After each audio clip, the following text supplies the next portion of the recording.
En la era digital, los negocios de todos los tamaños están evolucionando. El POS electrónico es el próximo gran paso. ¿Pero qué significa esto para tu empresa? Un POS electrónico o punto de venta electrónico es un sistema que integra hardware y software para gestionar las ventas, el inventario y la facturación, todo en tiempo real y de manera digital, con beneficios como la precisión en el manejo del inventario, velocidad en las transacciones y una mejor experiencia del cliente. El POS electrónico se está convirtiendo en un estándar indispensable. La DIAN ha establecido un calendario de obligatoriedad para su adopción. Dependiendo de tu volumen de operaciones y tipo de negocio, podrías necesitar hacer el cambio pronto. Para estar preparado necesitarás una conexión a Internet estable, dispositivos compatibles con el sistema POS electrónico y un software autorizado por la DIAN. El proceso de implementación incluye seleccionar un proveedor tecnológico autorizado, como Logro, que cumpla con la normativa, capacitar a tu equipo en el uso del sistema y realizar las pruebas necesarias para asegurarte de que todo funcione a la perfección. Visita nuestra web logro.com para más información acerca del POS electrónico y comienza tu transición hoy. Logro te acompaña en cada paso hacia la digitalización de tu negocio. Contáctanos y descubre cómo podemos ayudarte a cumplir con esta nueva regulación y a mejorar la gestión de tu empresa. Logro, más soluciones, más crecimiento.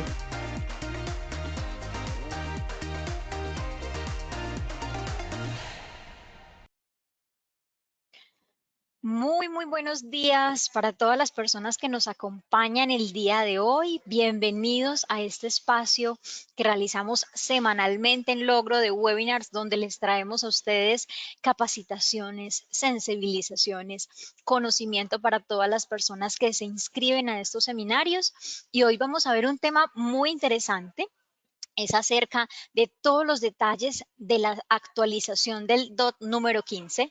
Adicional a eso, todo el cumplimiento con el Decreto Único Reglamentario 2420 del 2015 y la Ley 675 del 2001, donde también vamos a poder descubrir cómo implementar las directrices del DOT número 15 en el contexto de las propiedades horizontales de uso residencial o mixto. Y vamos a aprender también estrategias efectivas para asegurar el cumplimiento normativo y poder mejorar la gestión financiera en propiedades horizontales. Entonces, aprovechemos por favor todo el conocimiento que nos traen nuestros panelistas el día de hoy, porque este seminario va a ser facilitado por parte del equipo de la obra contable en el acompañamiento que nos trae el día de hoy la doctora Marlene Tocarruncho y también la señora Ofelia Barros, y junto con el acompañamiento del doctor Miguel Ángel Díaz, quienes son contadores públicos, especialistas en auditoría externa y revisoría fiscal. Entonces, muy atentos a toda la explicación que nos traen nuestros panelistas el día de hoy.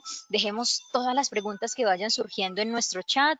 Al finalizar el espacio, estaremos pues como tal dándoles la respuesta a todas las inquietudes que se vayan presentando.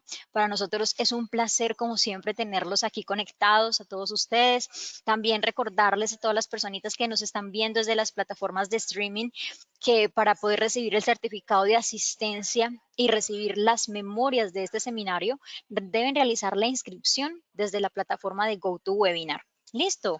Bueno, para aquellas personas que no conocen acerca del Logro, para que demos un poquito de tiempo para todas las personas que se nos van uniendo, les cuento que el Logro es un sistema contable y que adicional a eso, pues manejamos diferentes líneas de negocio, donde tenemos al Logro Pymes, que es un ERP para pequeñas y medianas compañías, Logro Nómina, que les permite liquidar, aprobar y pagar la nómina de sus empleados, Logro Restobar, que es un POS para restaurantes, bares, discotecas, panaderías y todos estos negocios del sector gastronómico.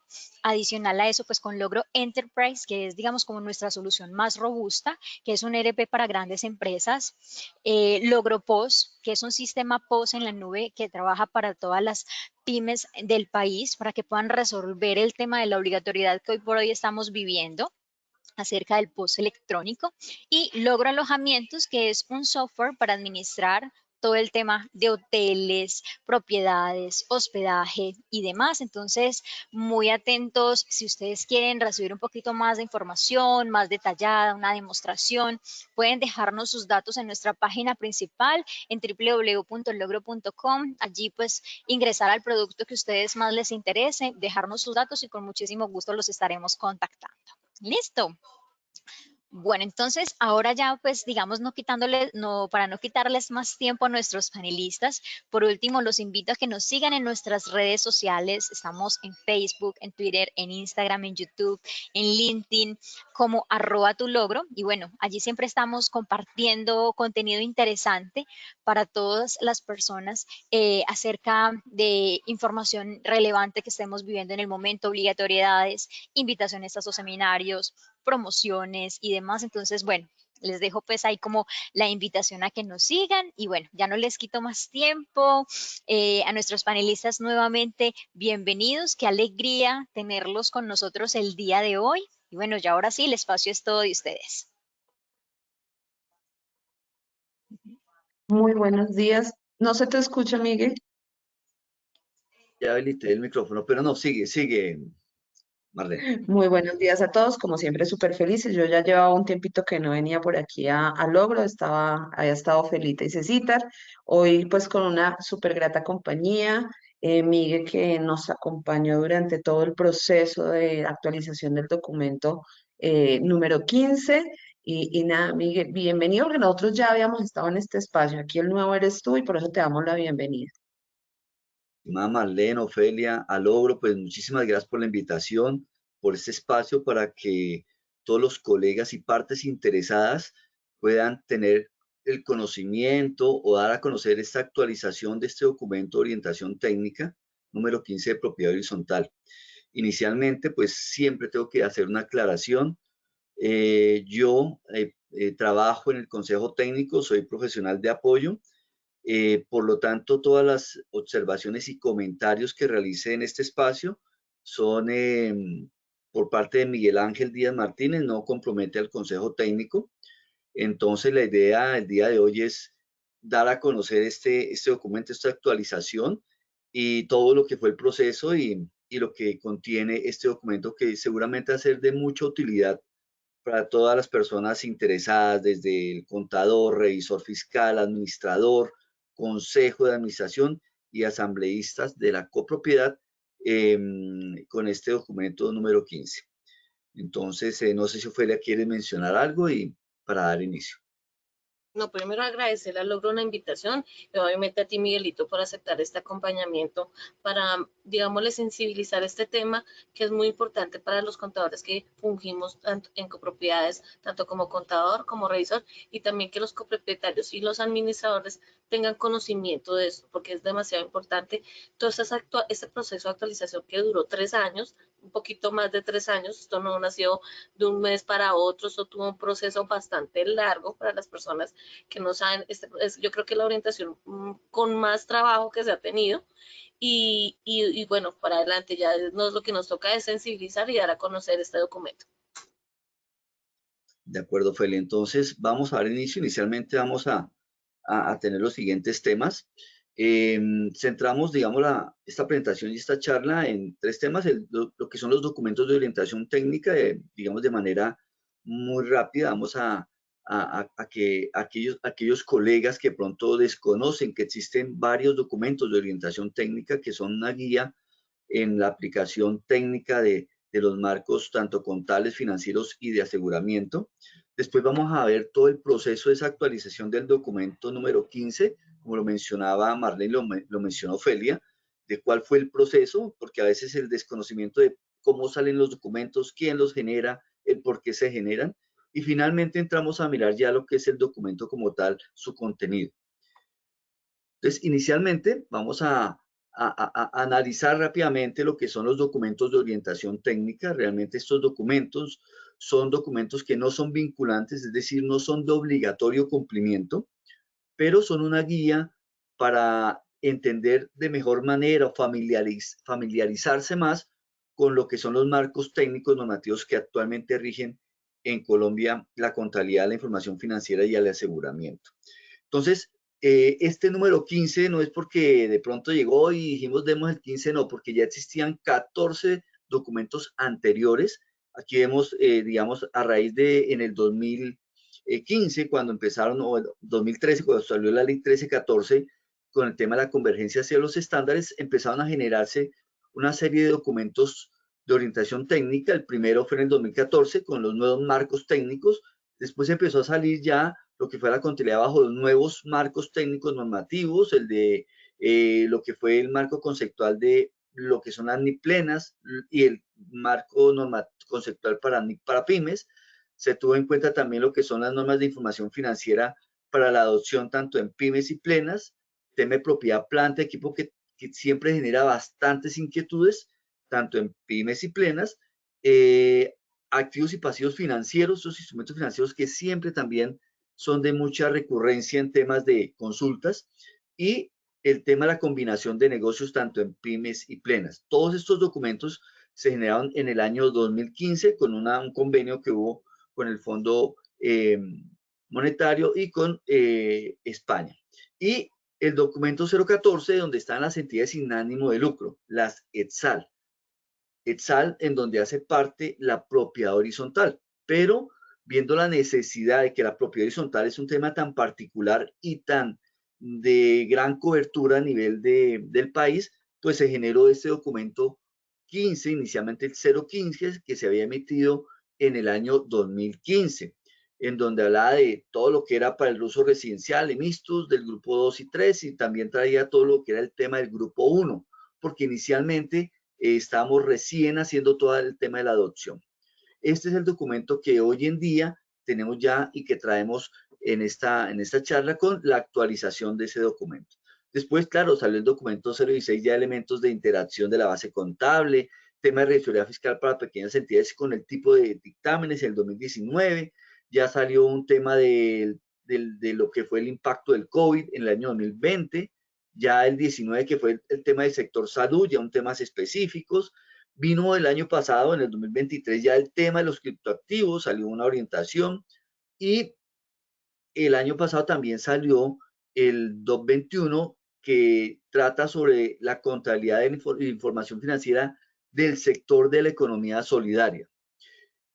Hay dos orientaciones adicionales que ya son orientaciones pedagógicas en tema de docencia.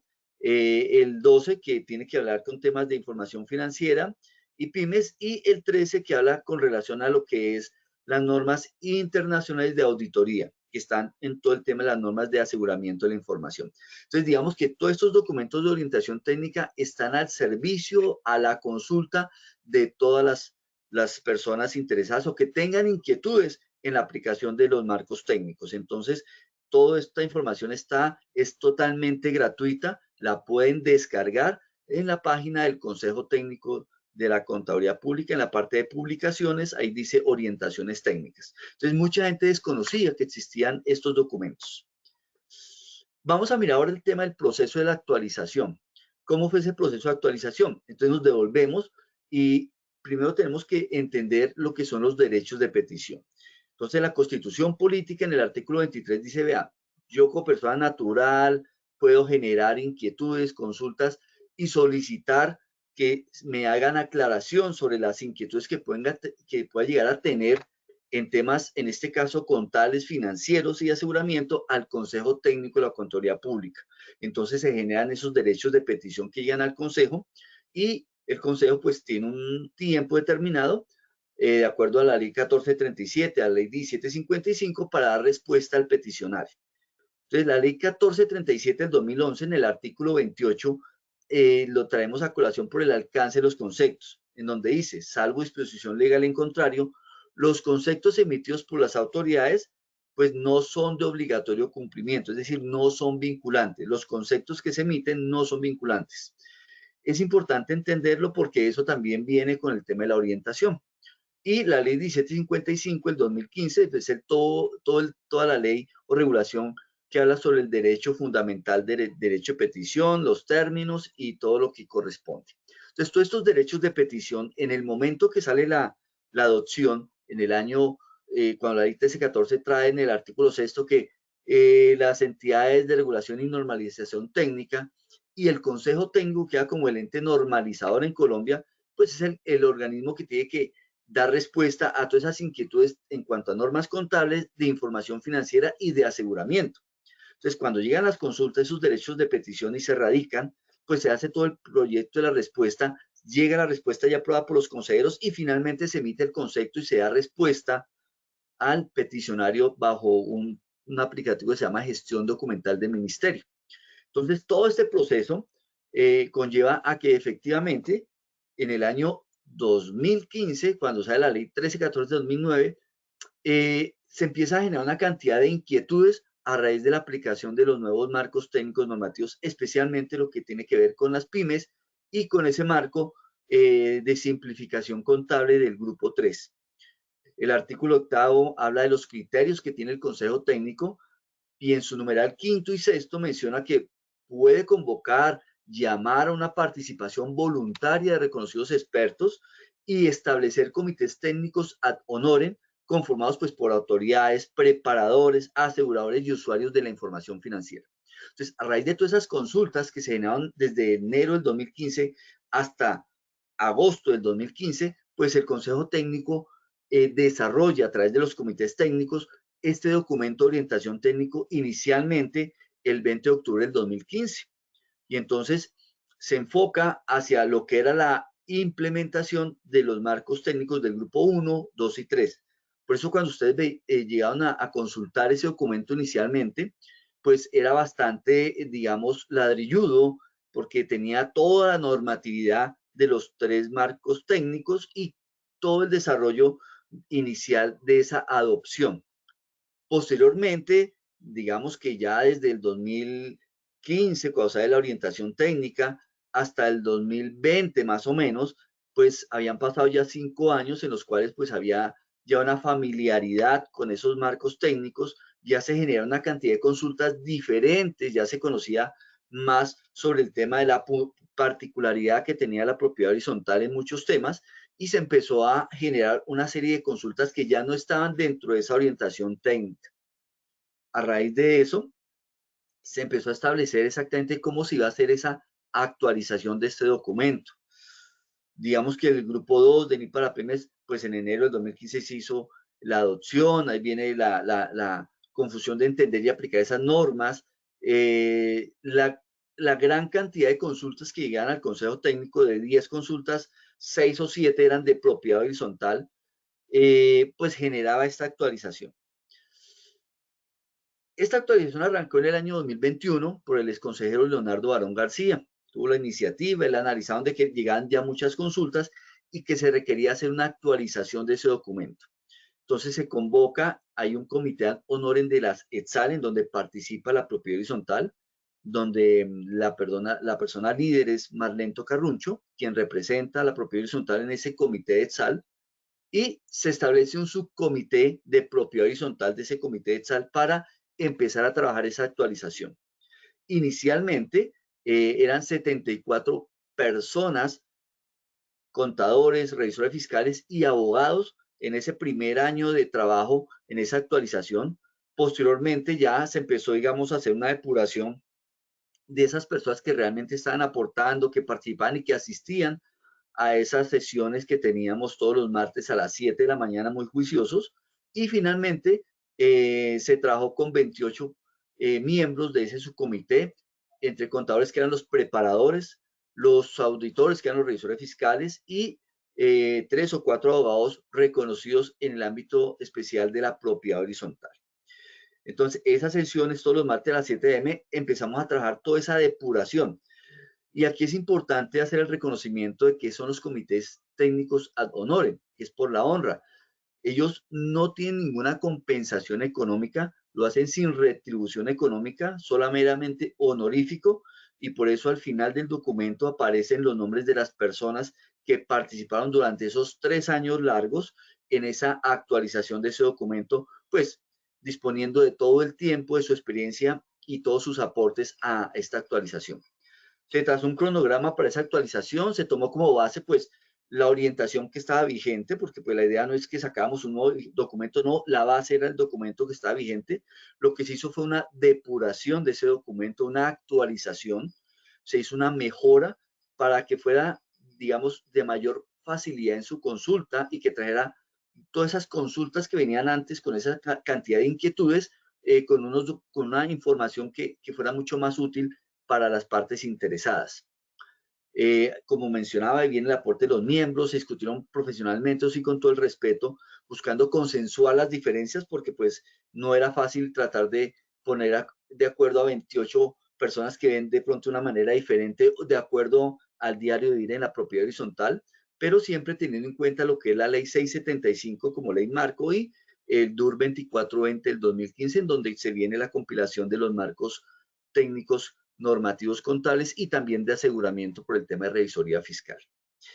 El consejero Jairo Enrique Cervera, una vez sale el consejero Leonardo Barón, pues llega al consejo técnico, viene un proceso de adaptación y finalmente toma ese trabajo que inicialmente ha hecho Leonardo Barón y volvemos a tomar ese comité, subcomité para continuar con el proceso, en donde ya pues Marlene Carruncho como líder en la propiedad horizontal pues queda como líder del subcomité y empezamos a hacer toda esa depuración que ya veníamos trabajando inicialmente. Se entrega ese documento de orientación técnico en agosto del año 2023, pero también en ese comité de ETSAL se entrega un documento que es el 21, que es el del sector de la economía solidaria. Como era un documento mucho más sencillo, de 23 hojas, pues se trabajó inicialmente ese documento 021 y se emitió el 20 de octubre del 2023. Por lo tanto, después de octubre se empieza a trabajar en ese documento que entregó el subcomité ya en el entorno del consejo técnico, en los consejeros, y se empezó a hacer esa revisión de esas, inicialmente eran 125, casi 200 hojas más o menos, se empezó a hacer todo ese trabajo para poder entregar a la comunidad un documento que hoy en día es de 93 hojas y que es mucho más sencillo para su consulta, tomando en cuenta todas las observaciones y comentarios que se dieron durante esos 3 años por parte del subcomité. Como mencionamos, esa actualización, depuración, mejora, se hizo unas revisiones finales en las cuales también intervino el exconsejero Leonardo Barón, quien inició inicialmente todo el proceso.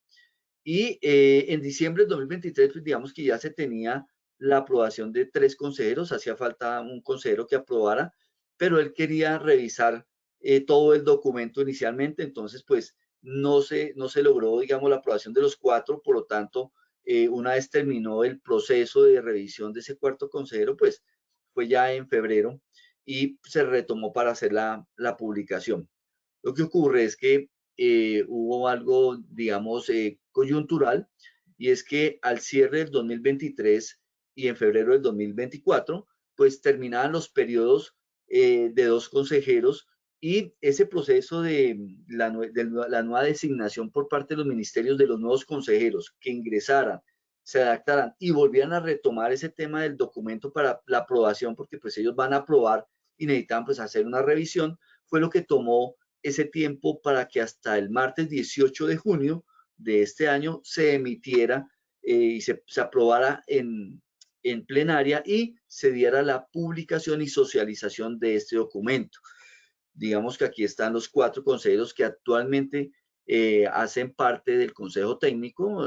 Jimmy J. Bolaño, que es el presidente designado por la presidencia en el año 2022, Jairo Enrique Cervera, que ganó por concurso de méritos, y desde el 17 de junio del 2022 es consejero, y los nuevos consejeros, John Alexander Álvarez Dávila, quien es designado por el Ministerio de Comercio, Industria y Turismo. Él empezó en febrero del 2024, que fue donde empezó el tema de la transición, y la consejera Sandra Consuelo Muñoz Moreno, quien es designada por el Ministerio de Hacienda y Crédito Público.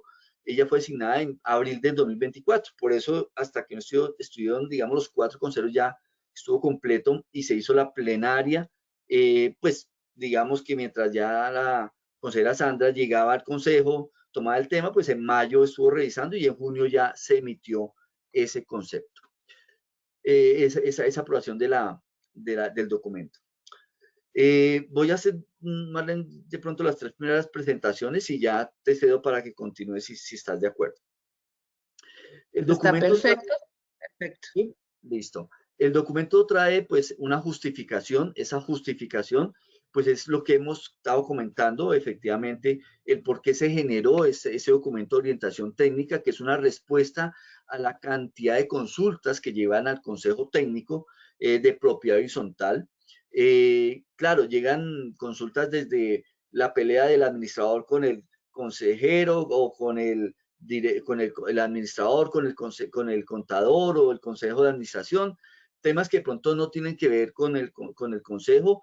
A veces llegan preguntas, no pueden creer, pero llegan consultas con 20 preguntas de propiedad horizontal, en donde nos hace casi que todo un estudio de la propiedad horizontal para que el consejo responda, y una cantidad de inquietudes que de pronto no tienen realmente la importancia que debería tener, porque son temas del diario vivir que de pronto no generarían tanta inquietud.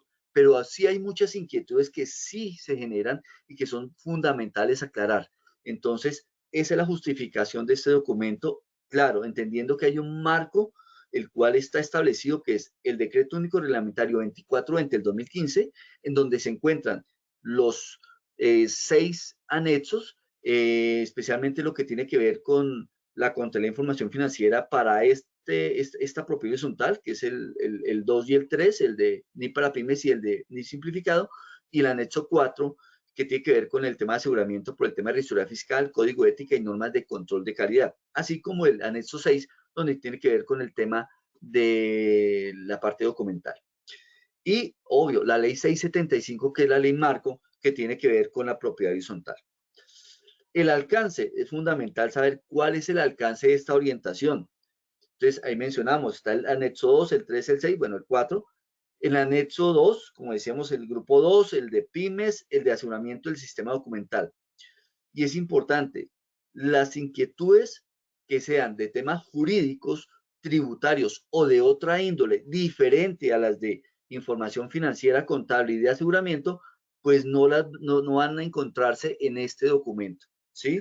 Ahí tiene que consultar seguramente el marco legal vigente o acudir a otras entidades que tengan la competencia. Si es un tema tributario, pues ahí tendrán que recurrir a la DIAN. Pero el Consejo Técnico pues no tiene esa competencia tributaria, para eso está la DIAN, y pues no va a dar respuesta a temas tributarios o a temas jurídicos.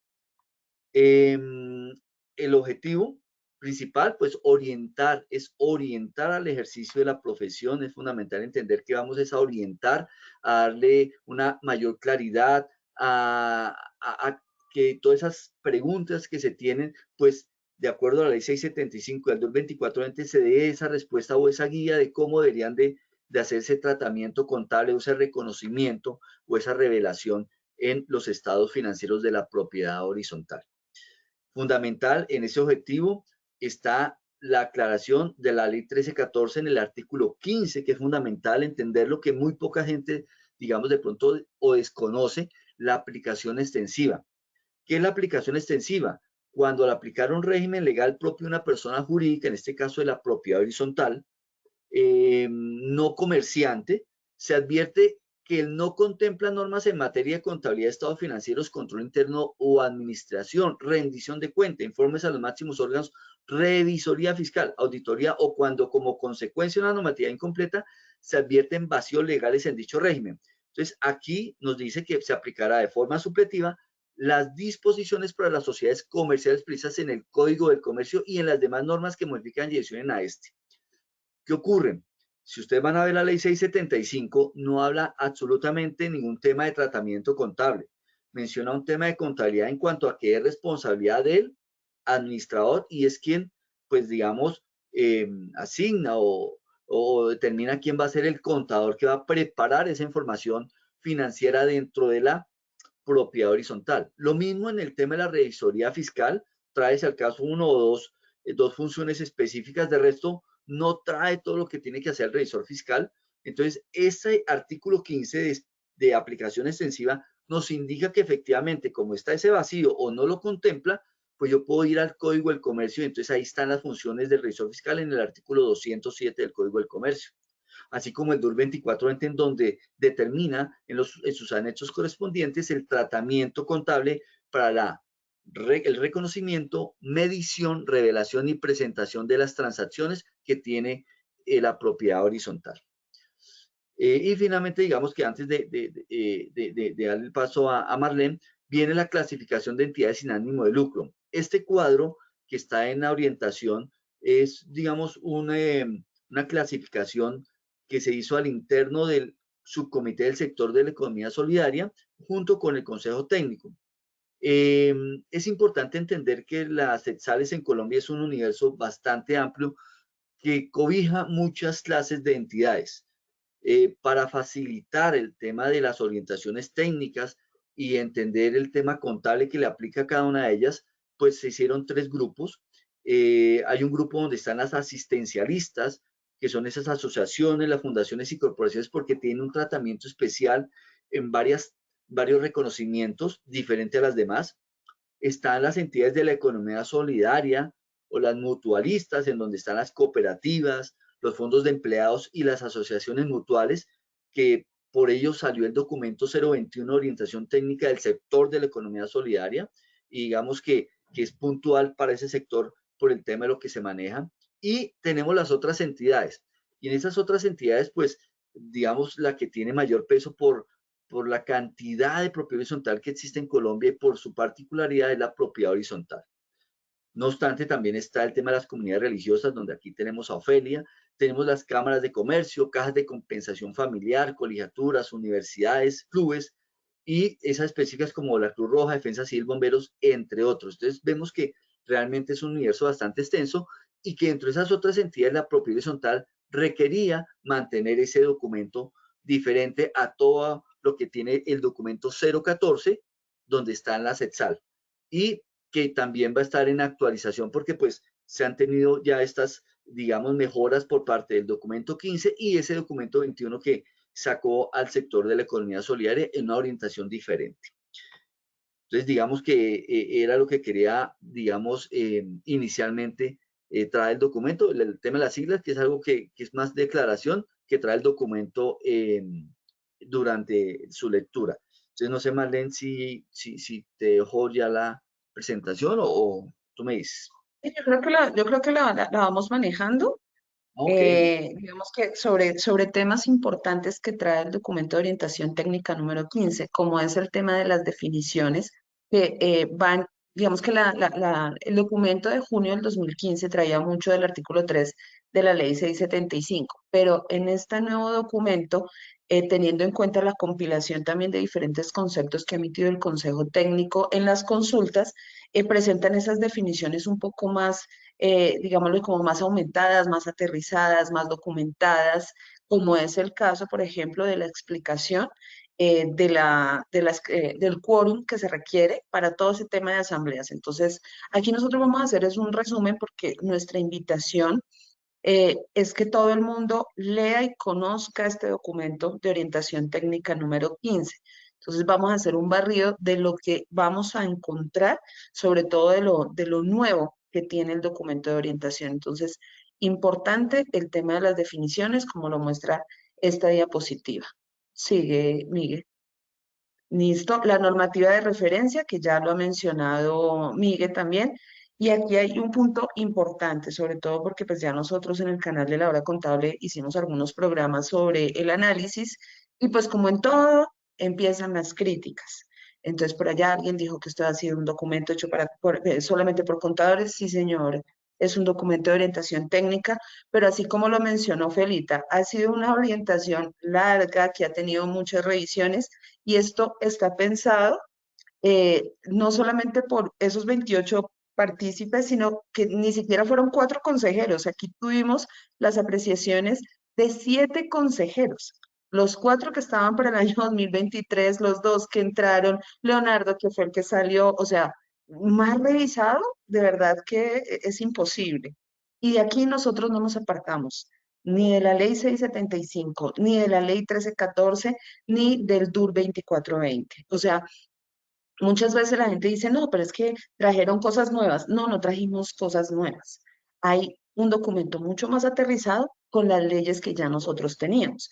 De hecho, aquí nosotros para el tema de funciones del contador y del revisor fiscal nos vamos a ley 222 del 95 y ley 43 del 90. Quiere decir que estamos trabajando con leyes donde la más nueva fue la Ley 1314 de 2009 y el Decreto 2420 de 2015, pero de resto todo ya está, solamente que hay un tema de entendimiento y por eso Miguel lo aclaró al comienzo, no es vinculante, es una guía, ¿sí? Lo que pasa es que para nosotros como contadores, en un caso disciplinario, decir que yo actué frente a un documento de orientación técnica, pues creo que obviamente para efectos del tribunal disciplinario, pues va a ser muchísimo más importante. De hecho, uno de las personas que participó en el subcomité hace parte del tribunal disciplinario de la Junta Central de Contadores. Así que, de verdad, hay que leerlo, conocerlo y ya después con mucho gusto venimos a revisiones, a verificaciones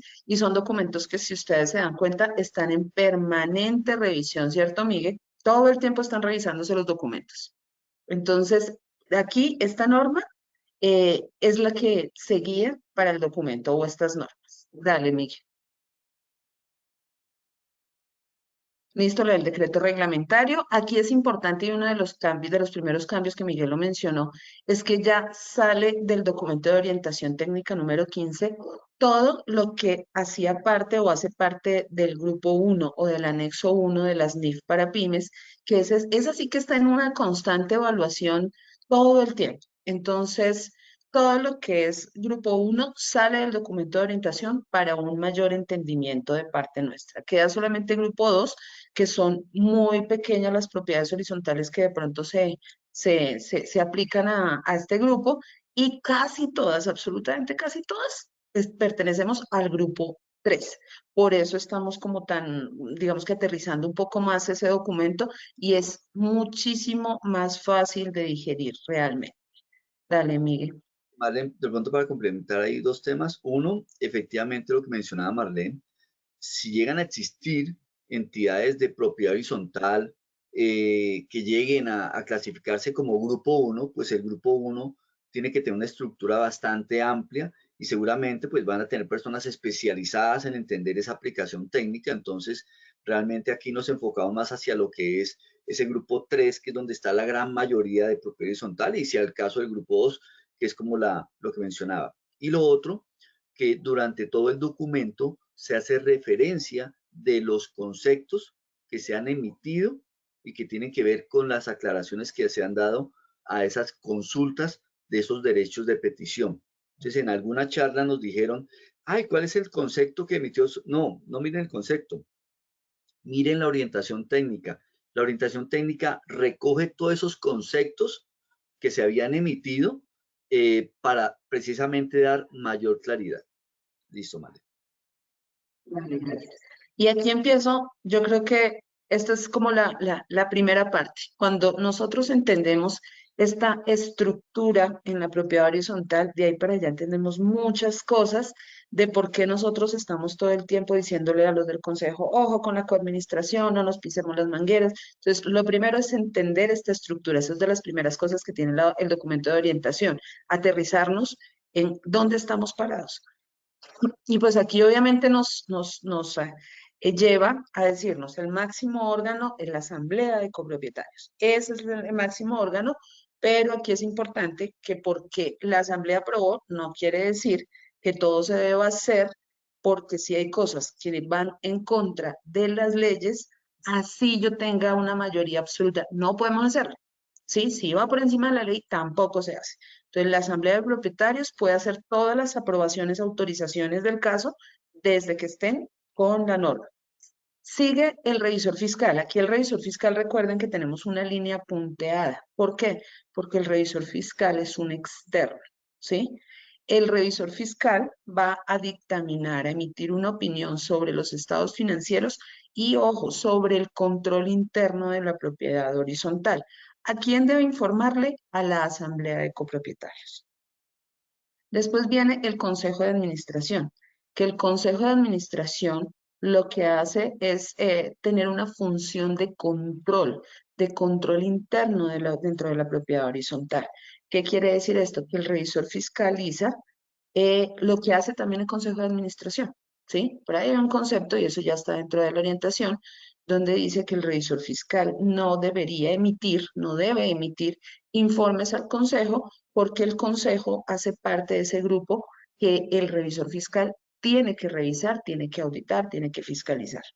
Y viene después el administrador, que es el, obviamente, directo responsable del control interno, de la contabilidad, ¿sí? Porque aquí lo que vamos a hacer es que vamos a aterrizar esa responsabilidad, la responsabilidad contable dentro de la propiedad horizontal. Entonces, importante esa estructura y a mí me encantaría que en las próximas asambleas fuese presentado a todas las comunidades esta estructura para que la gente precisamente esté un poco más enterada de cómo es que debe funcionar su propiedad horizontal.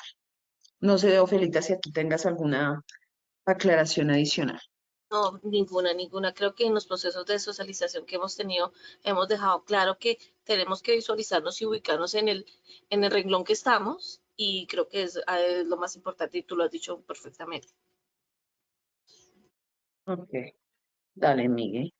De pronto solamente para aportar de que, como se dan cuenta, el documento no es que sea solamente información en prosa, sino también hay cuadros, hay, digamos, estas imágenes que ayudan a entender de mejor manera el tema de las consultas que puedan llegar a tener. Sí, es un ambiente muy gráfico, por eso es muchísimo más fácil de digerir, sobre todo porque también está pensado en que cualquier persona copropietario pueda leerlo y pueda entender un poco más la contabilidad desde ahí y no, digamos, que se armen esos problemas tan grandes que nosotros tenemos en las asambleas y previos a las asambleas. Bueno, está lo que es el tema de la función del administrador. Recordemos que el numeral 5 del artículo 51 de la ley 675 tiene clarísimo la responsabilidad de la contabilidad al administrador, ¿sí?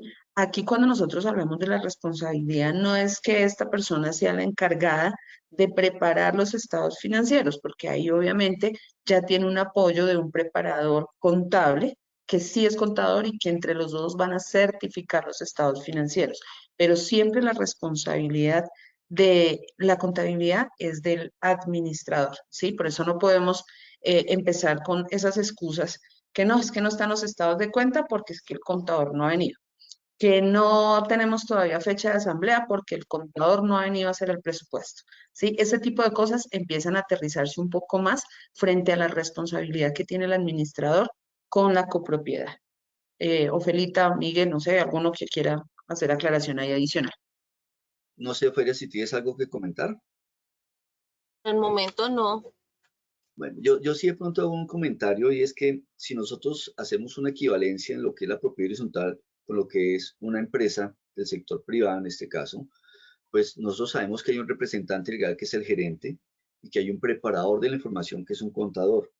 De acuerdo a la ley 222 del 95, recordemos que para certificar estados financieros se requieren pues las firmas en donde yo estoy como contador y el responsable de la información contable, que es el gerente, pues tienen que firmar, hacer una certificación en la cual, digamos, certifican el cumplimiento de las afirmaciones en cuanto a la preparación contable y en cuanto al cumplimiento de la razonabilidad y de la aplicación del marco técnico al cual corresponde.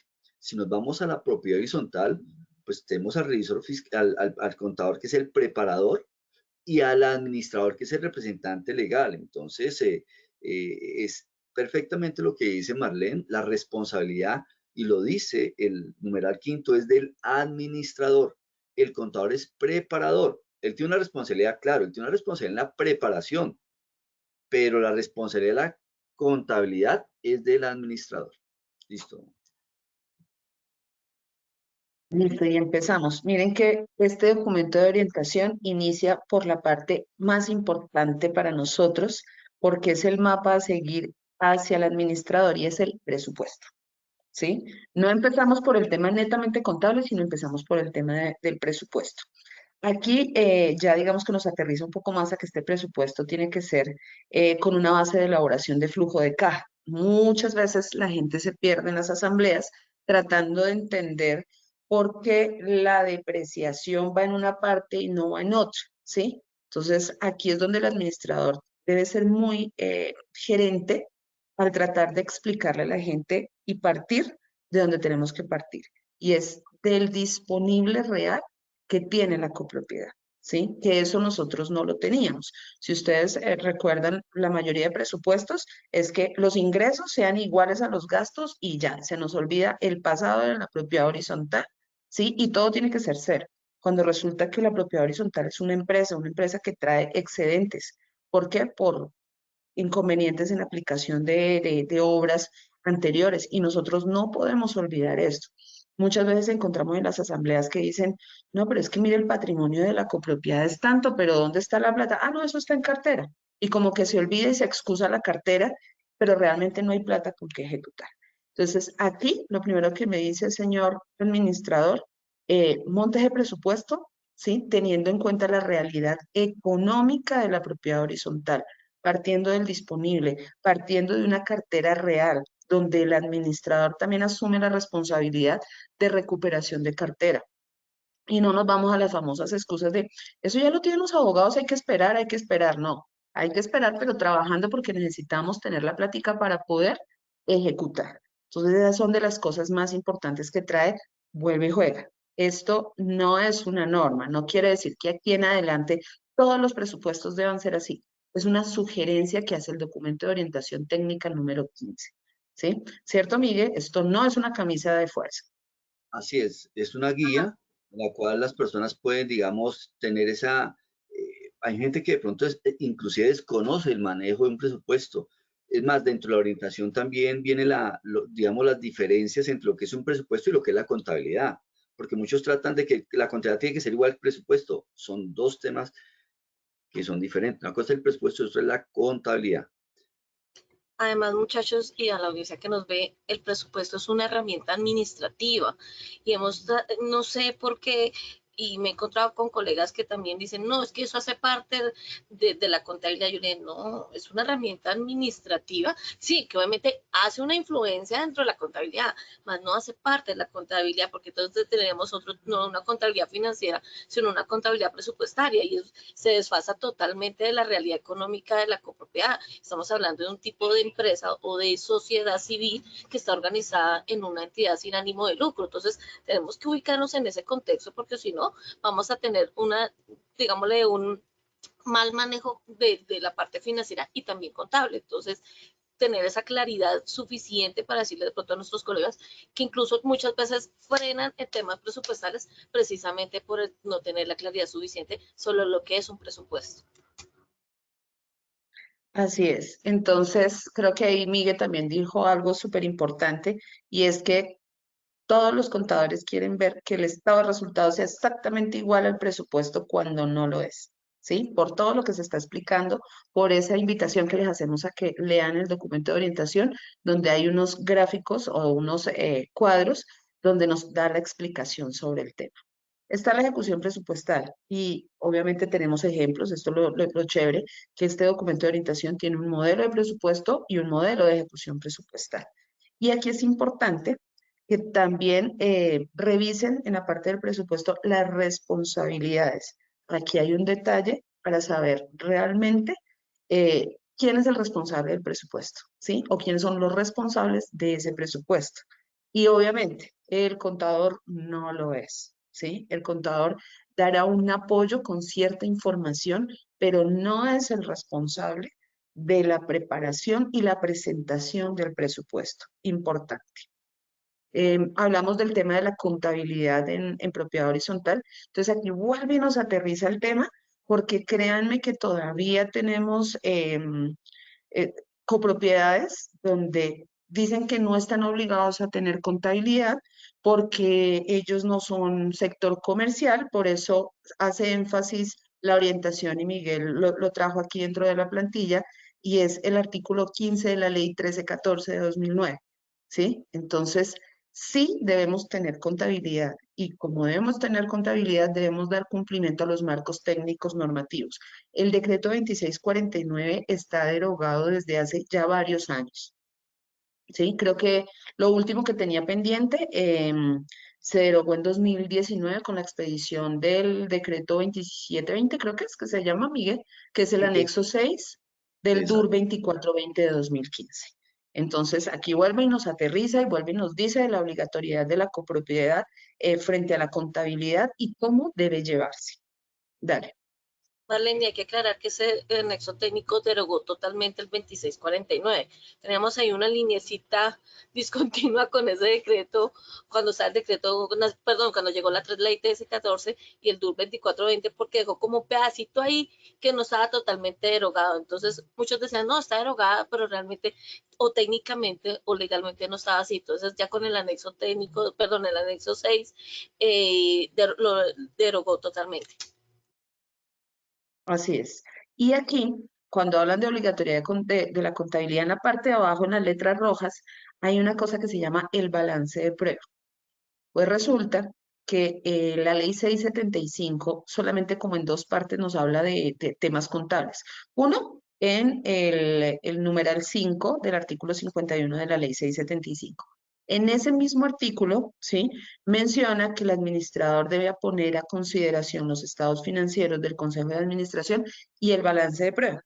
Pero pues absolutamente nadie había hablado sobre el balance de prueba. Este documento de orientación, y Leo creo que ahí hizo un aporte grandísimo sobre la explicación de qué es el balance de prueba y para qué sirve. De hecho, dentro de la gestión de auditoría que hacemos todos los revisores fiscales, nosotros nos basamos más. Para nosotros nuestro punto de apoyo es el balance de prueba. De ahí nosotros hacemos todas las pruebas de auditoría, sumatorias y demás. Partimos del balance de prueba. Pero es importante que el Consejo de Administración también sepa qué es ese balance de prueba, porque es que ellos deben revisarlo. Está dentro de las funciones, ¿sí? Porque lo dice la ley 675. Esto es algo nuevo que tiene el documento de orientación técnica número 15 y que invitamos que lo vean. Lo que me parece que es una forma chévere de poder entender ese balance que para nosotros los contadores de pronto es muy fácil verlo, pero las personas del común que no son contables, pues ven un documento ahí de solo números y como que se pierden. Aquí les dan una guía de qué es ese balance de prueba y qué es lo que pueden encontrar en él. Y Marlene, digamos que es importante también el tema de que habla una parte de lo que es la reconstrucción de la contabilidad, lo que hablamos del anexo 6 con la conservación de los documentos, fundamental el tema de los libros de contabilidad y un tema que a veces de pronto no, y es que políticas contables. Este mismo documento de orientación técnica puede servir para muchas copropiedades como una base para el tema de las políticas contables, porque cuando van a sacar políticas contables, pues van a encontrar de pronto alguna dificultad, porque pues ni la ley 675 trae para generar estas políticas contables y muchos a veces cogen el DUR 2420, pero hay temas tan particulares en la propiedad horizontal que no saben cómo poderlo llevar esas políticas. Entonces, este documento, de cierta forma, es una base para desarrollar esas políticas contables de las propiedades horizontales. De hecho, Miguel, todavía encontramos muchísimas propiedades horizontales que no tienen ni siquiera políticas, ¿sí? Y nosotros en este momento estamos invitando a actualizar esas políticas.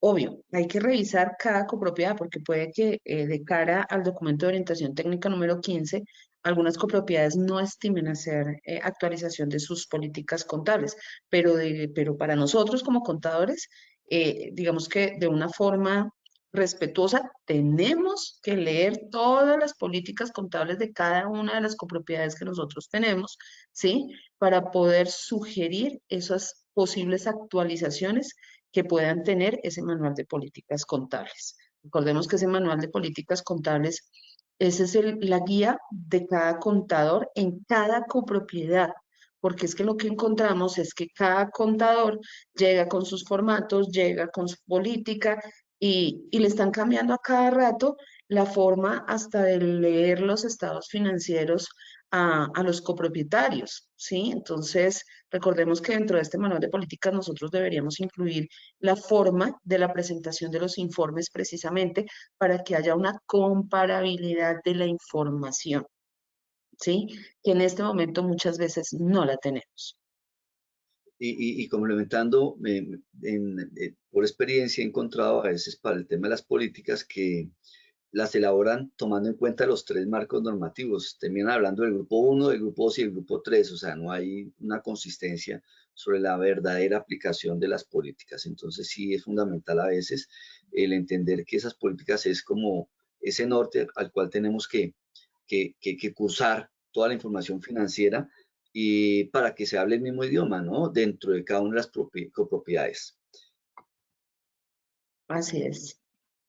Y empezamos con los elementos de los estados financieros. Ya aquí nos aterriza el tema de activos, pasivos, patrimonio, ingresos y gastos. Aquí en el tema de activos, digamos que hay un cambio importante frente al documento de orientación de 2015 con el de 2024, y ese cambio es importante en la forma de registrar el fondo de imprevistos, ¿sí?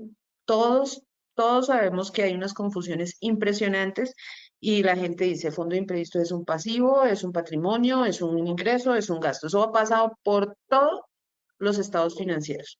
Pero aquí nos aterrizan claramente y el fondo de imprevistos es una cuenta del activo. El fondo de imprevistos está monetizado.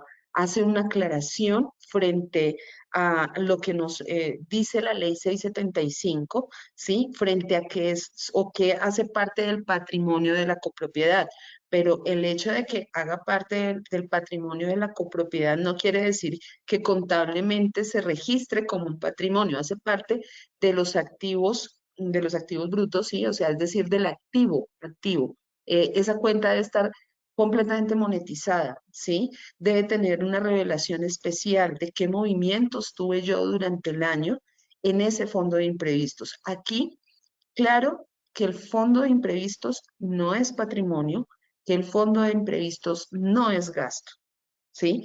En el anterior documento, había una diferenciación dentro del ingreso que pues nosotros los que hacíamos parte del subcomité le explicábamos a las personas del consejo técnico, les decíamos operativamente es difícil para un contador establecer esa discriminación dentro del ingreso por la parte operativa de la generación de las cuentas de cobro, de la explicación a la misma gente, a los mismos copropietarios porque no lo entienden muchas veces y por eso en muchos manuales de políticas y se ha llevado, no, sigámoslo registrando como un gasto que va contra el patrimonio y que ese valor del patrimonio debe estar igual en la cuenta monetizada del activo.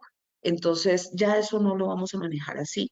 Sugerencia del documento de orientación técnica número 15.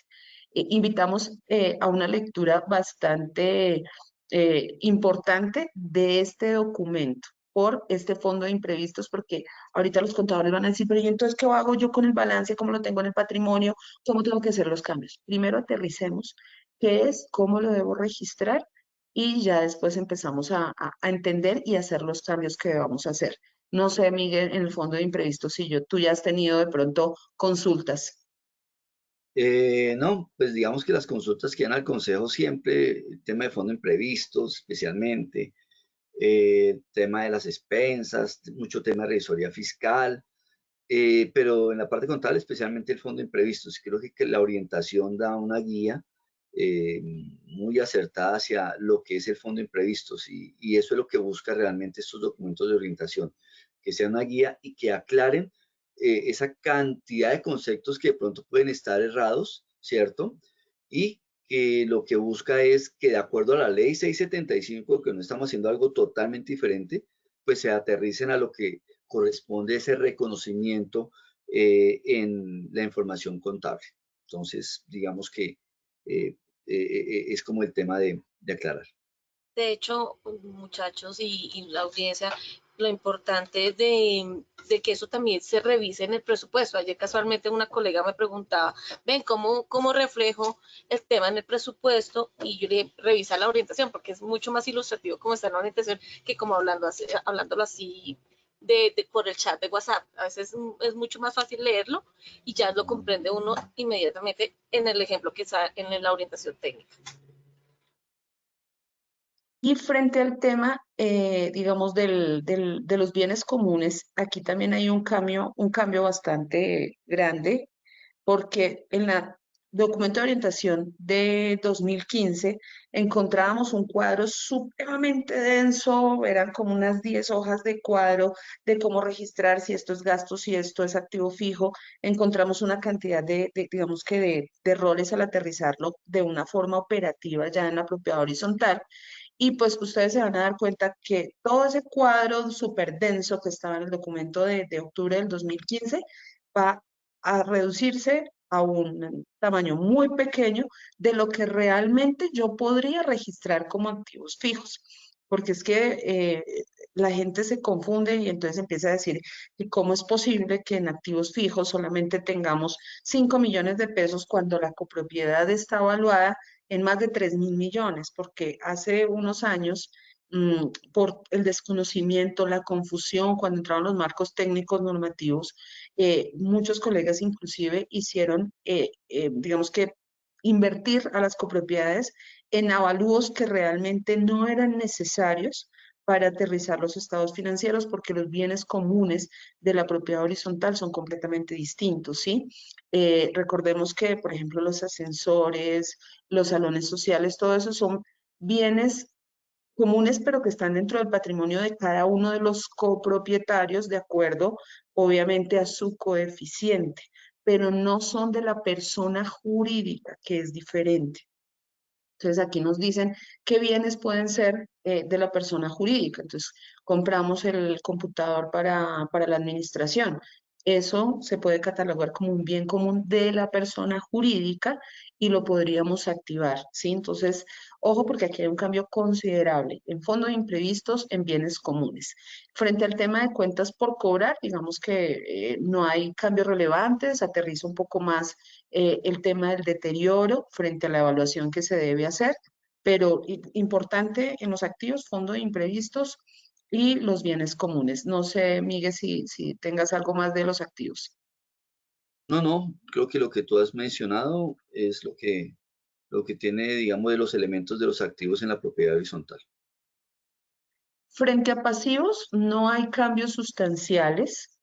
Hay un tema de pasivos contingentes un poco más aterrizado, pero los pasivos no tuvieron cambios profundos.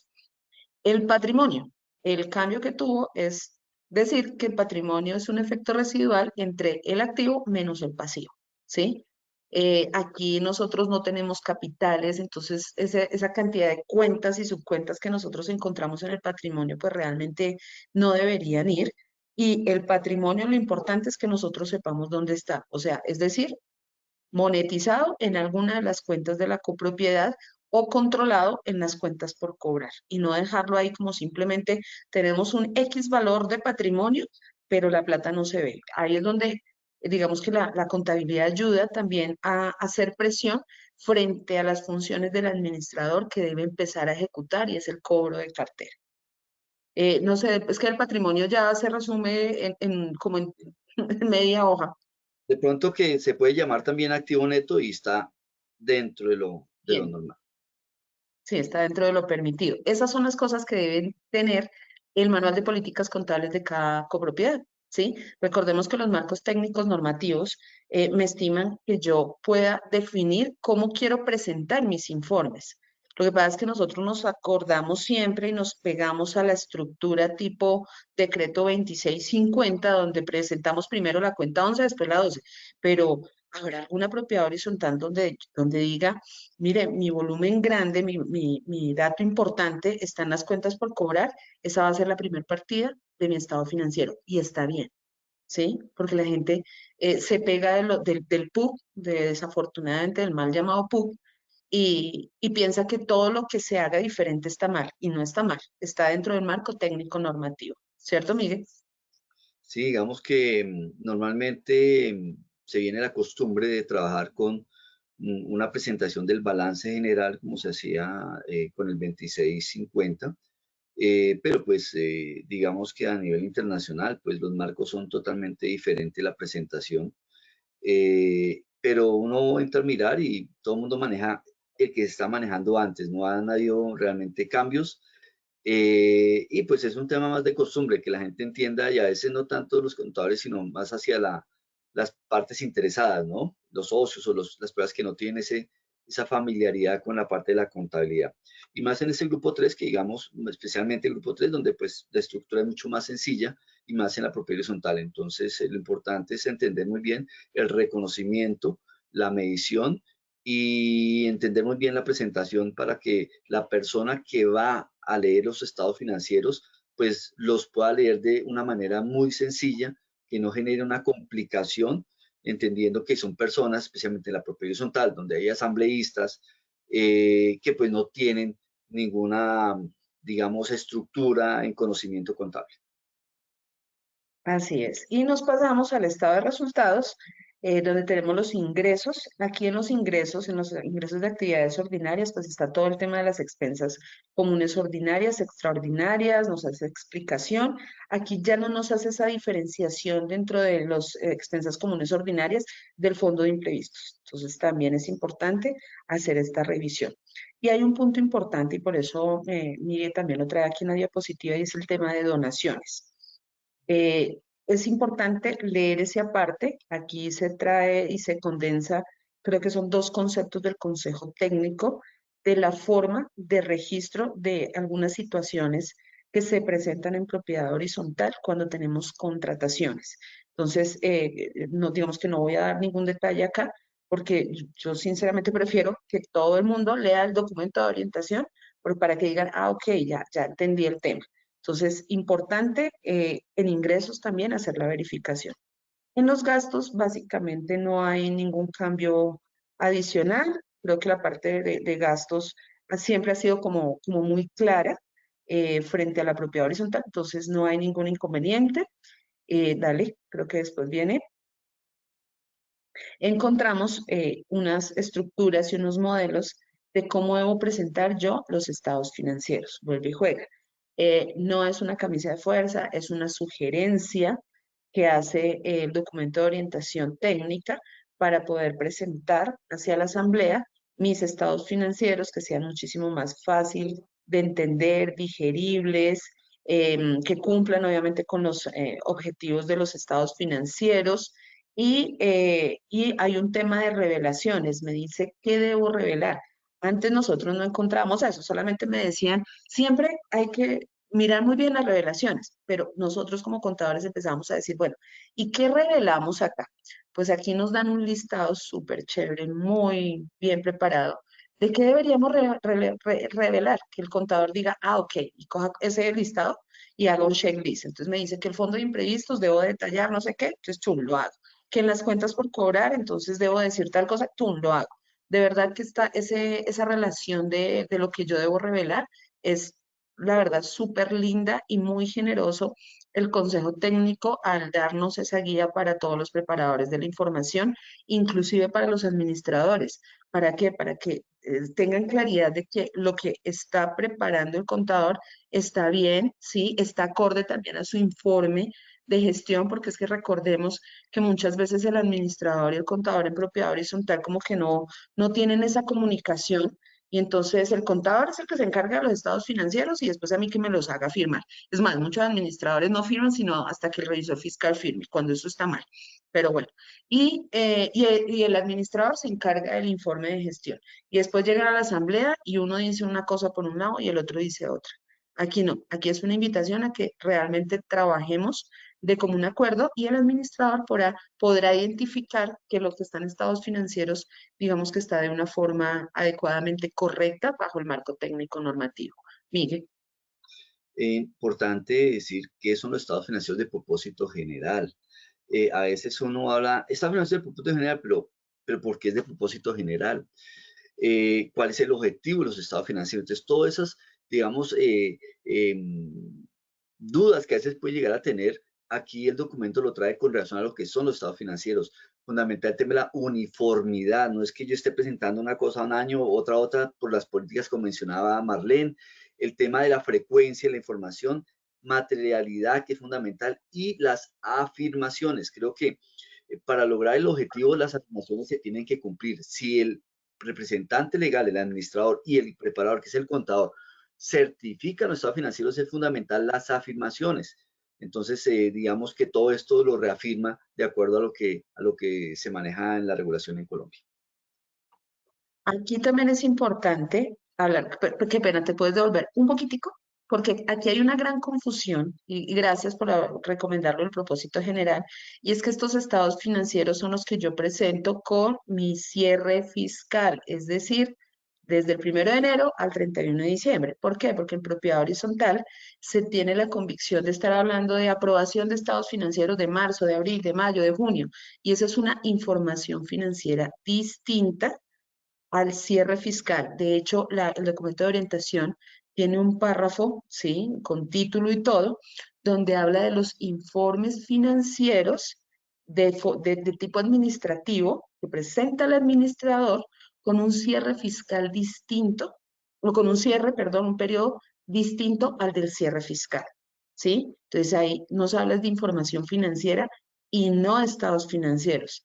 Ahí estará el balance de prueba o balances generales, no de propósito general, sino es una información, digamos que de cara al anexo 6 del DUR 2420 del 2015. Entonces, ojo, estos estados financieros no son mensuales, ¿cierto, Miguel? Los de propósito general tienen un periodo. Los de propósito general son los que se van a presentar precisamente a la Asamblea. Y en Colombia, digamos, la mayoría pues se maneja del 1 de enero al 31 de diciembre, porque es el periodo contable y financiero en Colombia. Ya un tema tributario o fiscal, pues que corresponde por tema de renta especialmente, ese mismo periodo, pero hablamos contable y financiero, es un periodo de un año, especialmente el 1 de enero al 31 de diciembre, porque esos son los que se hace el cierre y se presentan para su aprobación en la asamblea de copropietarios. Sí, es importante decirlo porque en esos informes financieros está clarito que no deben ser ni certificados ni dictaminados. ¿Esto por qué? Porque muchas veces, desafortunadamente en propiedad horizontal pasa que no le pagan al contador que porque no firma los estados financieros de mayo, ¿sí? Pero es que esos no se deben certificar, ¿sí? Es una información de apoyo, obviamente, de carácter administrativo, pero pues que lo genera muy seguramente el contador como preparador de la información, pero no deben ser ni certificados ni dictaminados. Dale, ahora sí, gracias. Ay, y venimos a la parte de pronto más chévere que nos trae el documento de orientación y es que nos aterriza totalmente las funciones del contador público. Lo que viene realmente en las funciones básicas del preparador de la información de acuerdo con la ley 43 del 90. Lo que podría hacer el contador público, ¿sí? Pero que de acuerdo a lo que se negocie con la persona jurídica, se podría cobrar con valores adicionales porque no está incluido dentro del contrato de las funciones básicas del preparador de la información. Y está lo que definitivamente no es función del contador. Aquí no vamos a dar el detalle porque ahí empezamos a quedarnos en tiempo, pero sí es importante que revisen esto de cara primero a nuestros colegas para la presentación de sus propuestas. Nosotros tenemos un amigo abogado, el doctor Ramiro Serrano, quien hizo parte del subcomité, y él muchas veces nos decía, es que yo veo y yo digo, pero es que los contadores se ponen a hacer cosas que no tienen que hacer y después vienen los problemas. Entonces, ojo con esas propuestas, ojo con las cláusulas del contrato, ¿sí? ¿Para qué? Pues para que todos seamos felices y estemos aterrizaditos, para que se organicen bien los presupuestos cuando se habla del tema de honorarios, porque muchas veces la gente piensa que por ese honorario que le están pagando al profesional de la contaduría pública, entonces ya se incluye una cantidad de cosas y que todo está ahí. Y resulta que el contador después dice, no, espere, porque es que esto tiene unos tiempos adicionales, ¿sí? Y esos tiempos adicionales pues realmente no están dentro de ese valor estimado y yo requiero que me paguen más. De hecho, aquí hago una publicidad para todos nuestros colegas y es que Miguel Ángel también tiene un aporte valiosísimo con un modelo tarifario, ¿cierto, Miguel? Para que nosotros podamos estimar muy bien esos honorarios y que no sean los honorarios, desafortunadamente, como encontramos, donde le pagan al contador 200.000 y 300.000 pesos. Entonces, yo también los invito a que busquen el modelo tarifario, que Miguel es uno de los ponentes de ese modelo tarifario. Yo lo uso para mi firma y realmente es bastante bueno porque nos da una luz de cómo debemos cobrar, que uno encuentra en nuestros grupos de WhatsApp. ¿Cuánto puedo cobrar por la creación de una empresa? ¿Cuánto puedo cobrar por la elaboración de un informe de exógeno? Sí, pues es que eso no hay una tarifa. Usted es el que tiene que establecer las tarifas de acuerdo al tiempo requerido, porque nosotros necesitamos ese tiempo al personal requerido. Entonces, importante las funciones del contador. No sé, Miguel, si quieres ahí hacer alguna claridad de tu modelo tarifario. Bueno, pues es un tema bastante amplio, pero como puntualizar, de pronto es importante entender que los contadores a veces no sabemos ni cobrar, no sabemos ni siquiera el alcance de la información, no formalizamos el trabajo y es donde empezamos a caer en varios riesgos que a veces desconocemos. Entonces, los invito a que consulten ese modelo tarifario. Actualmente estamos trabajando en unas guías profesionales para complementar ese modelo tarifario. Entonces, nada, queda abierto el que puedan consultar y seguramente pues hay unos videos ya en internet donde se explica cómo se utiliza o cómo se aplica el modelo tarifario. Más como ese tema y pues importante entender que lo que se busca con la orientación es establecer exactamente cuáles son las funciones del contador, qué no son funciones del contador y cuáles son funciones o no son funciones del contador, sino hasta dónde está el alcance del contador en la propiedad horizontal y que hay temas adicionales que pues tendrían que ser un valor diferente, que creo que a veces ese desconocimiento por parte de la administración y el consejo de administración hace que crea que el contador hace absolutamente de todo y todo por lo mismo. Entonces es importante dar a entender la claridad para este tipo de sector, lo que son las funciones del contador y pues también las del revisor fiscal que más adelante menciona Marlene. Ok, hago la aclaración. Ese modelo tarifario no es del Consejo Técnico de la Contaduría, ese está dentro de un espacio distinto que tiene Miguel Ángel Díaz. Sí, hago la aclaración porque si no van a buscar de pronto por allá en la página, no, allá en el Consejo Técnico no lo van a encontrar. Sin embargo, en nuestro canal, el año pasado hicimos uno de los programas, uno de los videos que dice Miguel, que encuentran en las redes donde está ese modelo tarifario. Y cualquier pregunta, pues nos escriben al chat, nos escriben al correo de lahoracontable.ph@gmail.com y ahí les daremos también el link donde encuentran el modelo tarifario. Y está la parte de revisoría fiscal, que eso realmente hacía falta, el documento de orientación de 2015 hacía una mención, ¿sí?, de qué copropiedades debían tener revisor fiscal, algunas funciones, pero aquí nos aterrizan mucho más a lo que es la ley 222 del 95, nos hacen la explicación función por función, porque aquí digamos que ahí hay un tema en la ley 675 y es que la ley 675 pone como función del revisor fiscal la que está contenida en la ley 43 del 90. Entonces la gente va a la ley 43 del 90 y resulta que la ley 43 del 90 no tiene las funciones del revisor fiscal. Eso lo tiene la ley 222 del 95.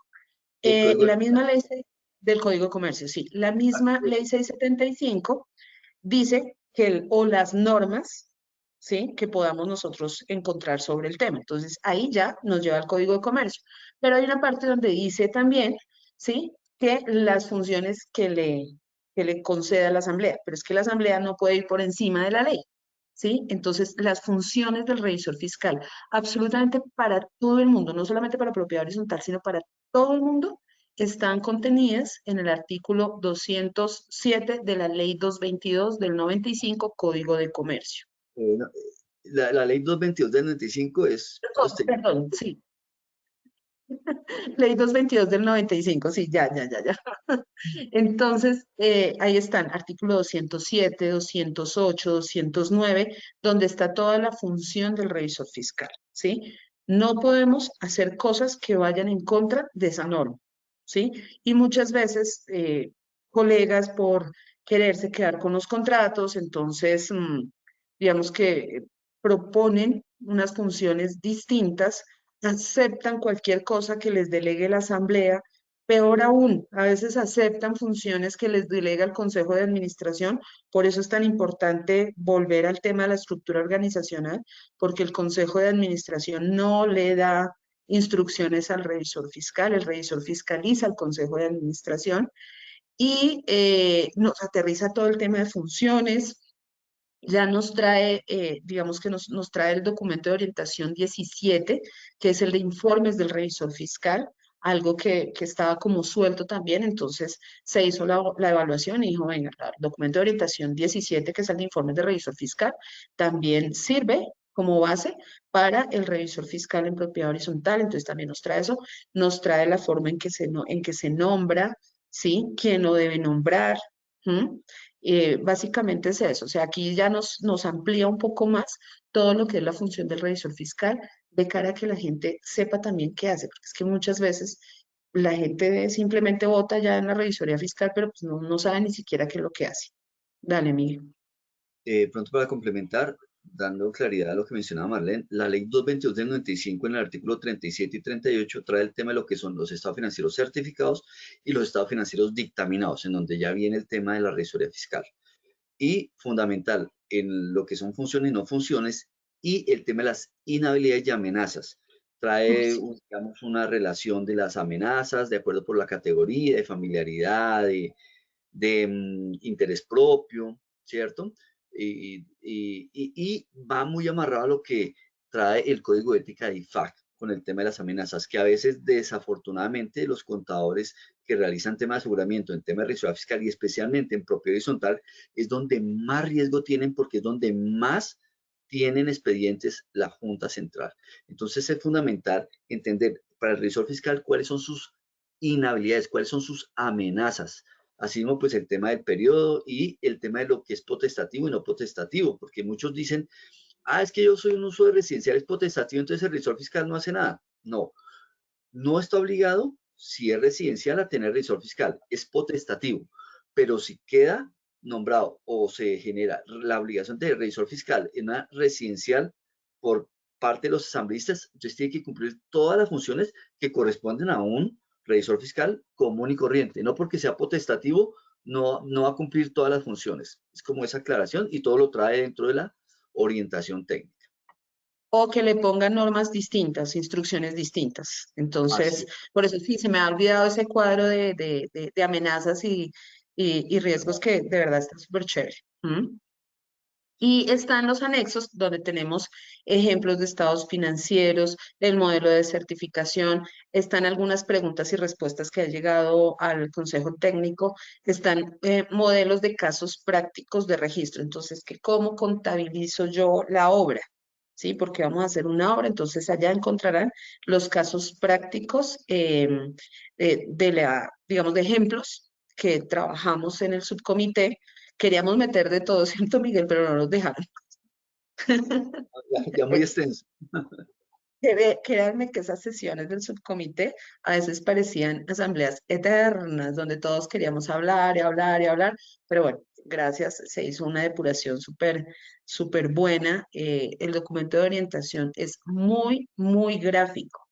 Ustedes se van a dar cuenta, son 93 hojas donde realmente material son como 85, porque pues está la presentación, el índice, están las últimas hojas donde están los nombres de las personas que participamos en el subcomité, entonces digamos que más o menos unas 85, y de esas 85, el texto es muy fácil de leer y los cuadros son bastante aterrizados, así que creemos que se hizo un muy buen documento. Y como les digo, ese tema de que faltó de pronto revisión, no, al contrario, tuvimos una revisión súper importante. 7 personas, yo digo 7, ¿no? Bueno, 7 personas que son del Consejo Técnico, que fueron del Consejo Técnico, hicieron una revisión detallada. Estaba Miguel Ángel, estaba Paola también, ahí como profesionales del Consejo Técnico, estaba uno de esos consejeros era del Tribunal Disciplinario de la Junta Central de Contadores. Una de las participantes del documento es representante de los contadores ante el Tribunal Disciplinario de la Junta Central, que como Miguel lo acaba de decir, es donde más llegan quejas, así como en el Consejo Técnico, el volumen más grande de consultas es en propiedad horizontal. Creo que en el Tribunal Disciplinario de la Junta Central son mucho más las quejas que están llegando hacia propiedad horizontal por la falta de conocimiento de los colegas y de los copropietarios y de los administradores. Entonces, de verdad, agradecemos a todas las personas que están aquí conectados, que nos ayuden a socializar el documento. Lo encuentran en la página del Consejo Técnico de la Contaduría Pública. Nosotros también ya lo tenemos subido en la página de la hora contable. No sé de pronto si hayan preguntas, si hay alguna aclaración adicional, Miguel. Muchísimas gracias, ya casi estamos terminando el tiempo. Sí, de acuerdo, pues. O sea, ya ¿Qué preguntas? Claro que sí, muchísimas gracias a Miguel Díaz, a Marlento Carruncho y Ofelia Barros de la Hora Contable por acompañarnos. Agradecemos muchísimo por hacer posible este espacio. Bueno, nos quedó un tiempo bastante limitado de preguntas. Vamos entonces a dar unos 10 minuticos de preguntas. Vamos a tratar de responder las más generales, las que más se repitan, para tratar de darle una respuesta a la mayor número de personas que nos están acompañando. Vamos entonces a iniciar rápidamente con Genser Bolaño. Nos dice, muy buenos días. ¿El fondo de imprevisto se puede manejar como capital? Es decir, ¿puede utilizarse en una inversión a corto plazo? Ok, bueno, entonces primero, como capital, si hablamos de la cuenta contable de capital, no. Si hablamos de cómo esté monetizado, es decir, que si está como una cuenta de ahorros o una inversión a corto plazo, pues eso depende de la copropiedad, ¿sí? Porque recordemos que el fondo de imprevistos debe estar ahí para los imprevistos y que debe tener unas aprobaciones previas. Entonces, ya aquí es una invitación a que los administradores también se vean gerenciales de esa disposición de recursos, ¿sí? Obviamente no se puede invertir en acciones y ese tipo de cosas, no, pero sí hay unas copropiedades que estiman tener unos temas en CDT, no completo el fondo de imprevistos, pero eso depende de la copropiedad, no es una respuesta general. Muchas gracias. Continuamos con Eliana Cardona. Nos dice, buenos días. Si a la hora de entregar la información correspondiente a un mes para ser digitada contablemente no se entregan los soportes completos, ¿el contador está obligado a generar el informe incompleto? Bueno, Pero aquí Miguel, tú nos ayudas ahí con la respuesta de qué es la digitación contable, que a veces pues nosotros nos confundimos un poco y entonces pensamos que el contador es el que digita la información y eso. Bueno, digamos que para llevar la contabilidad o los que están obligados en Colombia a llevar la contabilidad, lo normal es que tengan un software o un aplicativo que le ayuda a hacer ese reconocimiento, esos registros contables, ¿sí?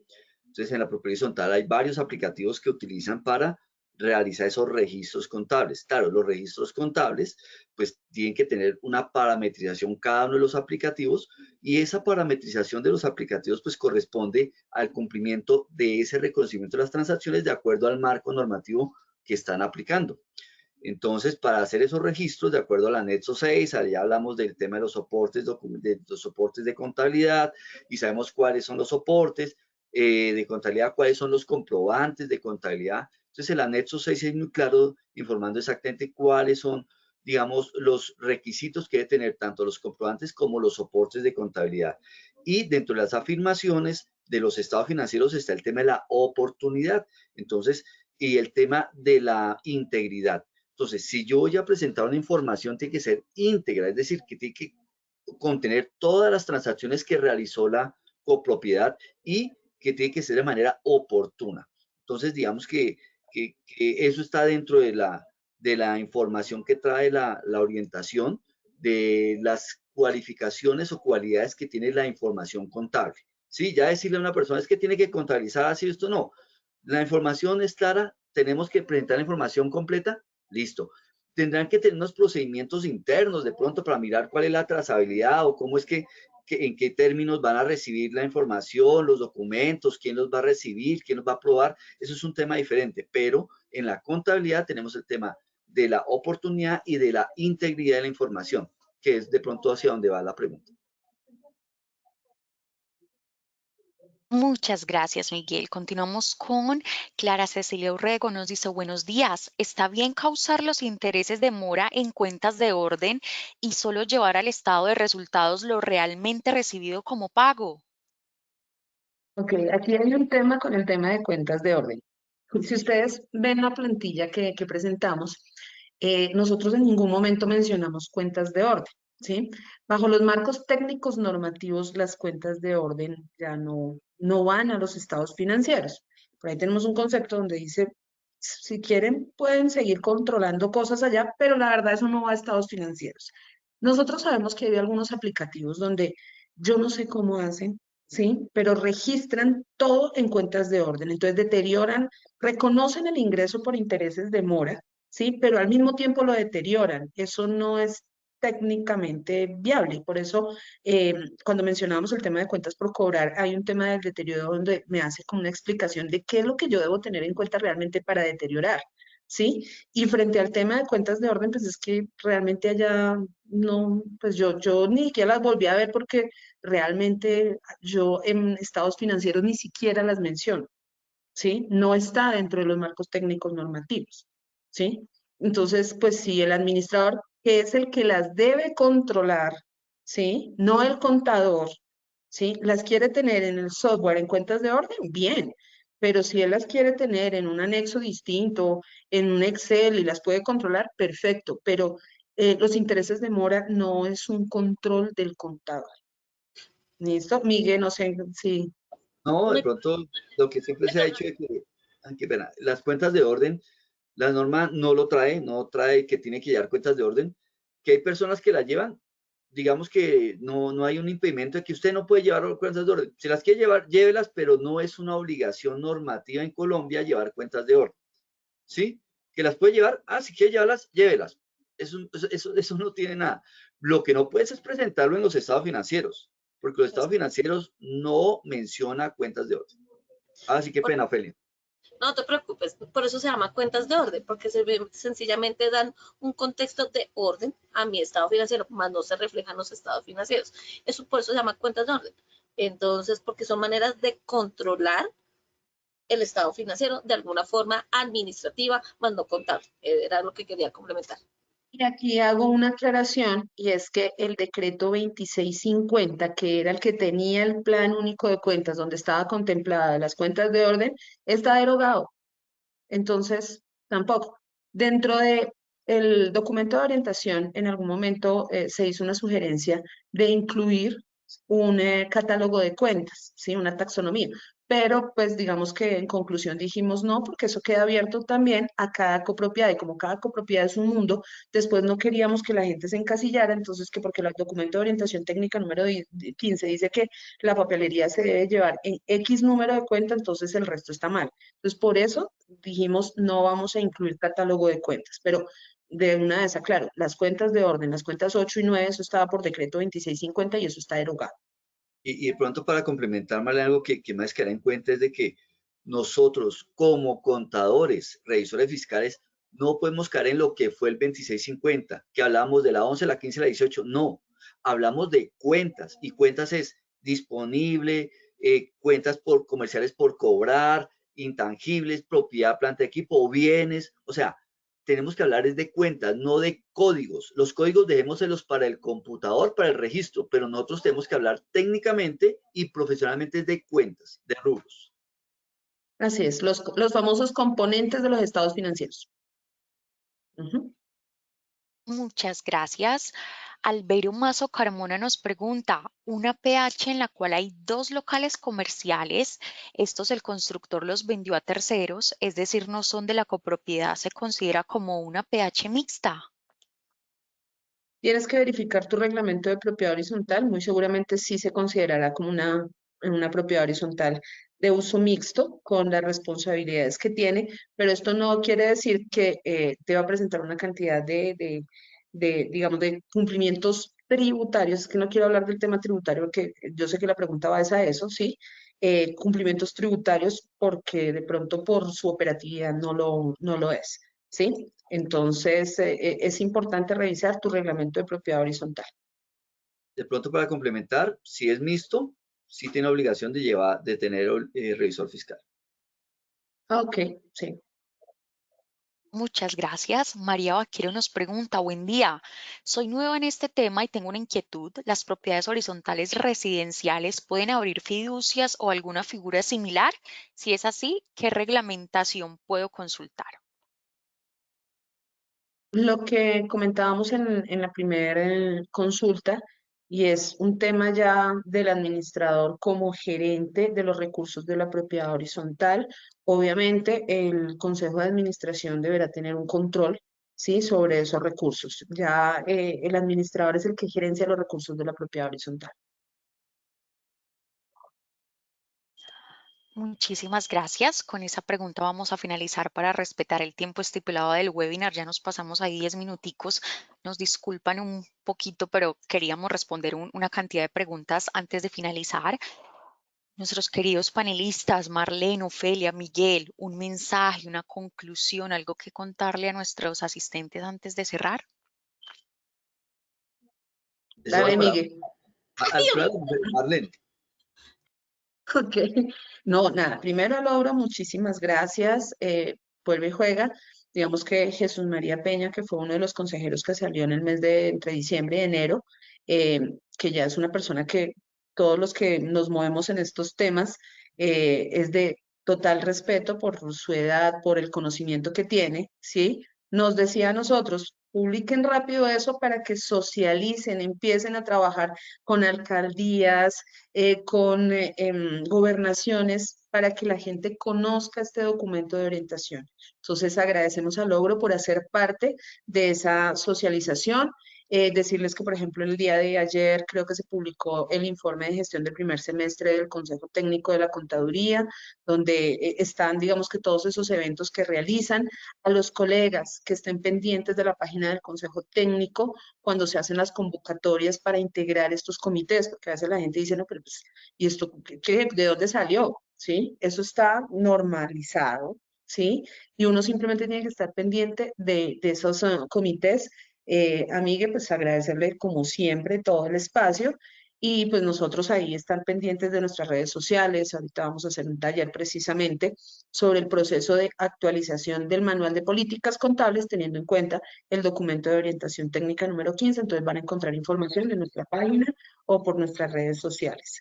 Y pues como Miguel es amigo de la casa, Miguel no es integrante de la hora contable, pero como si lo fuera muchas veces, porque realmente es una persona con la que hemos trabajado bastante ya en varios escenarios.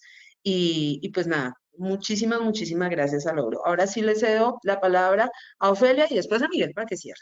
Para que sea más ordenado, no, obviamente lo importante es que lean la orientación, bien hacemos estas campañas de socialización, no se queden con lo que nosotros decimos, siempre lean, subrayen si quieren subrayar, ya existen formas de subrayar en el celular o en el computador y empiecen digámosle, a asimilar este tema. Si somos nuevos, pues obviamente ir como empapándonos el tema y ya los que tenemos una experiencia, pues obviamente ir desarrollando actividades de actualización, porque pues la vida no es estática y mucho menos las normas. Entonces, esa es la idea, irnos, como dice, actualizando en este proceso. Miguel, te dejo.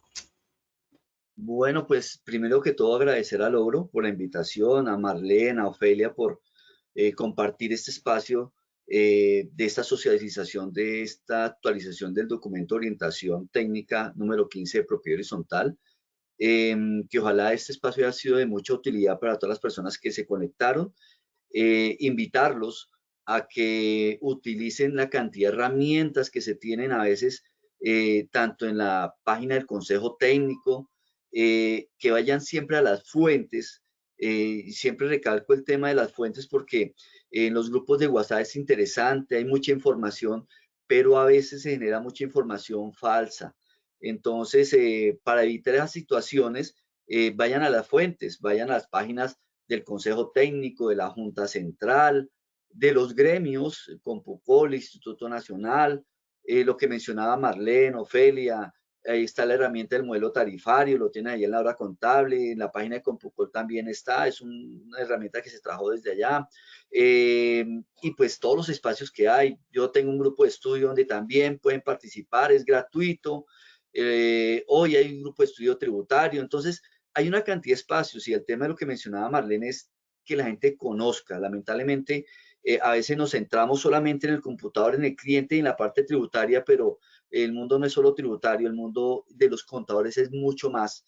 Creo que es donde tenemos que empezar a cambiar el chip de hacia dónde va la profesión, hacia dónde quiero estar en 10 años, qué es lo que viene tema de sostenibilidad, viene una cantidad de temas de la inteligencia artificial. Entonces tenemos que estar más preparados para podernos adecuar a esos cambios que seguramente se vienen y que si no estamos adecuados, pues seguramente vamos a estar saliendo del mercado. Y ese es el mensaje, estar en permanente conocimiento de lo que está ocurriendo en nuestra profesión. esa es la invitación y pues nada, agradecer por la invitación. Muchísimas gracias. Muchísimas gracias a ustedes, muchas gracias a la hora contable por hacer posible este espacio. Gracias a Miguel Ángel Díaz por acompañarnos hoy por primera vez y extender la invitación de que bienvenido siempre a Logro, sea con la hora contable o sea que aparte que quiera tener un espacio, Logro siempre te tendrá las puertas abiertas para que nos acompañes.